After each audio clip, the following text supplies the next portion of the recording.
Shalom Bapak Ibu Saudara, mari kita sama-sama membaca di dalam Galatia pasal 6 ayat yang ke-7.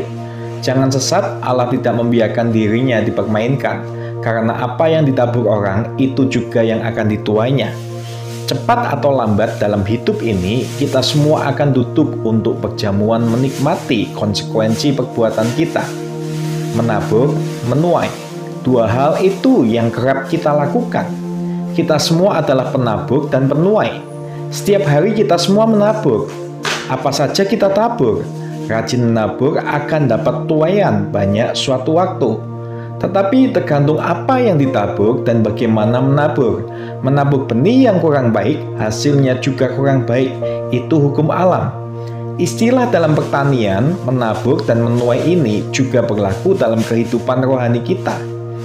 Paulus menggunakan istilah ini untuk memanggil orang Kristen supaya terlibat dalam pertanian rohani.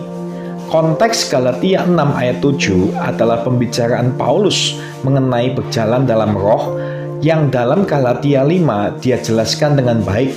Kemudian di Galatia 6 ayat 1 dia beralih ke pelayanan menuntun orang ke jalan yang benar.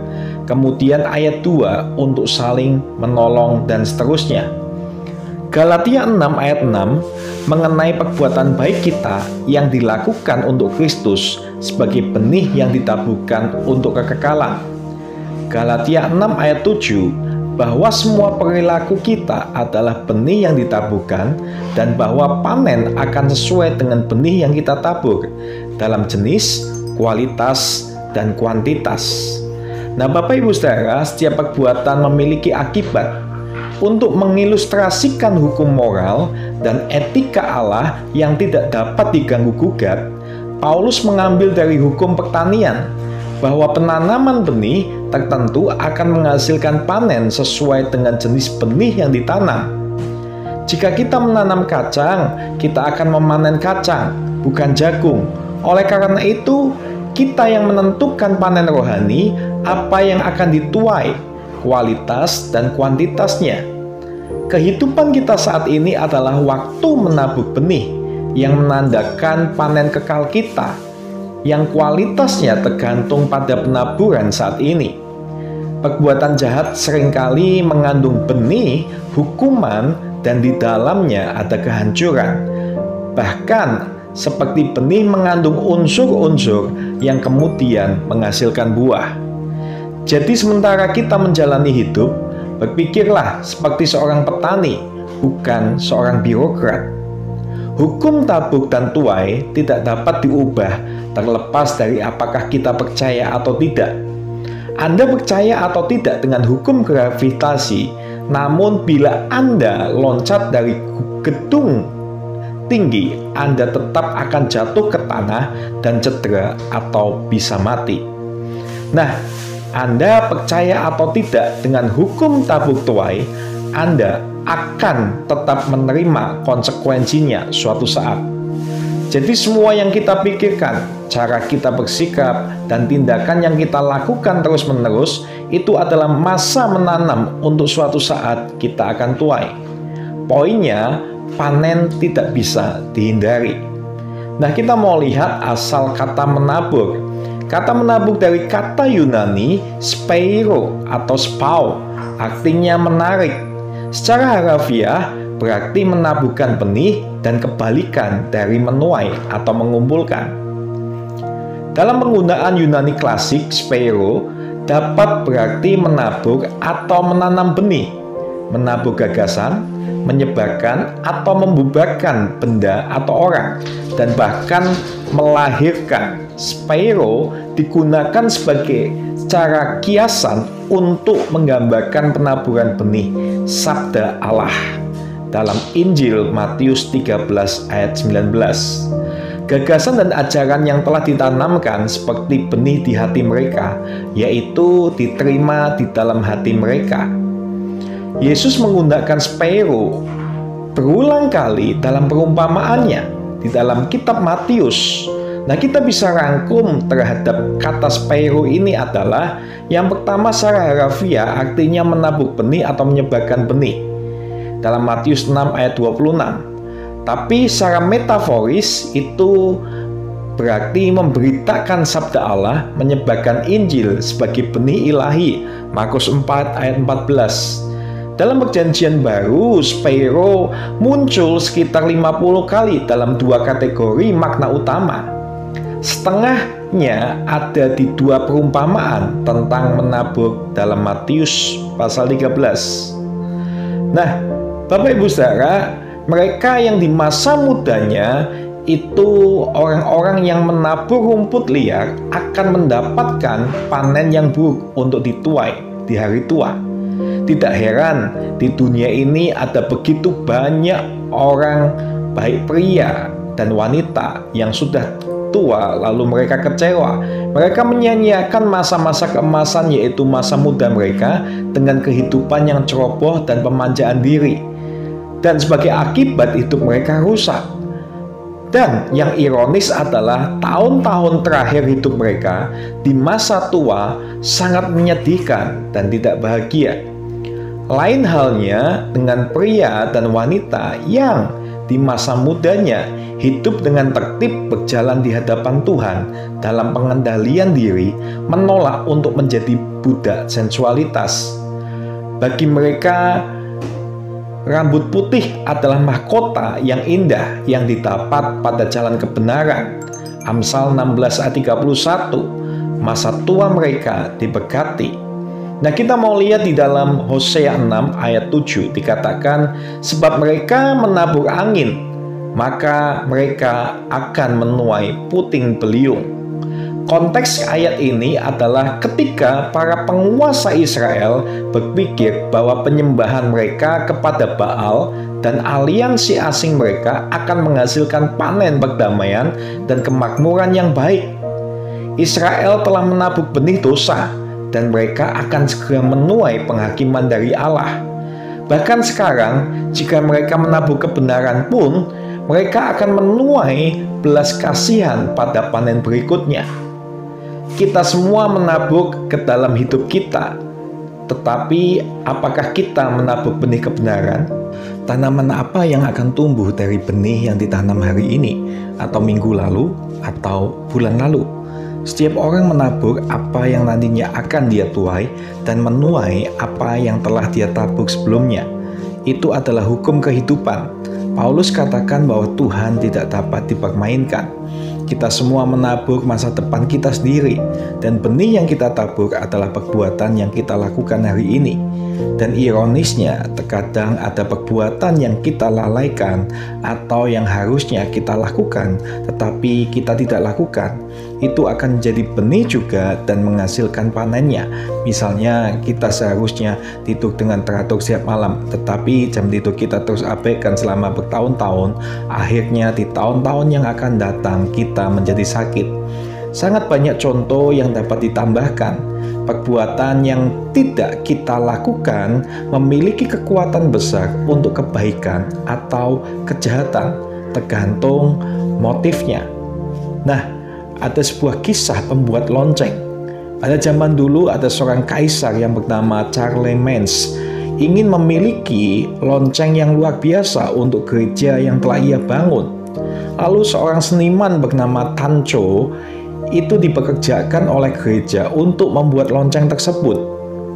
Atas permintaan kaisar, lonceng itu akan dilengkapi dengan sejumlah besar tembaga dan 100 pon perak. Tetapi Tancho berbuat curang. Dia mengambil perak itu untuk dirinya sendiri dan menggantikannya dengan sejumlah timah murni. Akibatnya lonceng itu menjadi sangat berat. Ketika lonceng itu selesai dikerjakan, dia menyerahkan lonceng itu kepada kaisar yang mengantungnya di menara gereja. Namun lonceng itu tidak dapat dibunyikan, jadi Tancho dipanggil untuk membantu. Lalu kemudian dia menarik begitu keras sehingga penutupnya jatuh dan menimpanya dan dia mati. Nah, Tancho menuai apa yang telah dia tabur, Bapak Ibu Saudara. Jadi kalau kita menabur benih yang salah, kita pun akan menuai sesuatu yang salah. Ada juga sebuah cerita lagi tentang seorang buruh tani yang diberi perintah untuk menanam sebidang jelai. Segera dia lakukan, tetapi dia menabur gandum, bukan jelai. Setelah beberapa minggu, pemilik pertanian datang untuk memeriksa tanaman dan tercengang melihat gandum yang tumbuh, bukan jelai. Pekerja itu pun diminta untuk melapor ke kantor.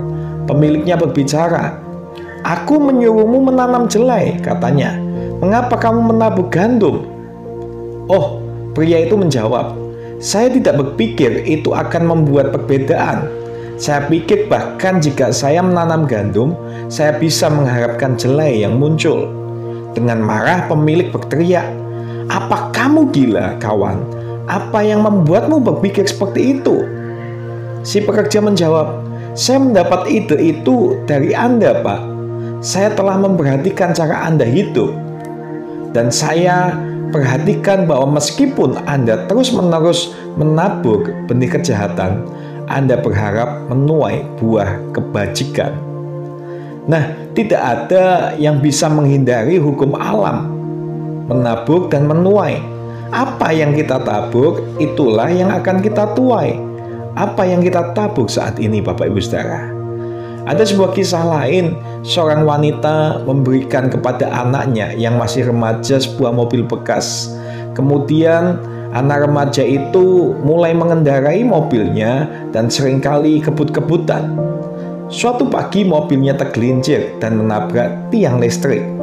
Remaja itu terlempar melalui kaca depan dan dilarikan ke rumah sakit.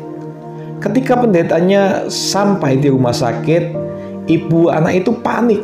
Dia menggenggam tangan pendeta dan berseru, "Mengapa Tuhan membiarkan kecelakaan ini terjadi?" Pertanyaan itu jelas salah. Pertanyaan yang meleset dari kebenaran. Dia tidak bisa menyalahkan Tuhan atas kecelakaan itu. Tuhan tidak membatalkan aturan menabur dan menuai hanya karena kita itu menjadi orang Kristen.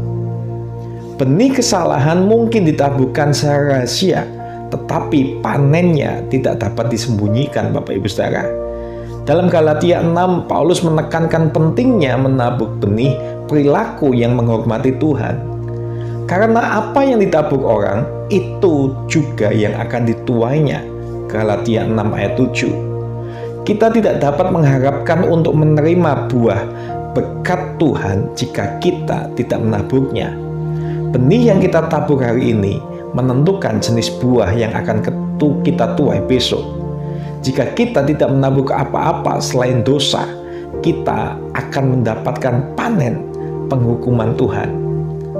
Nah, kita akan menuai apa yang kita taburkan. Tabur dan tuai adalah hukum alam.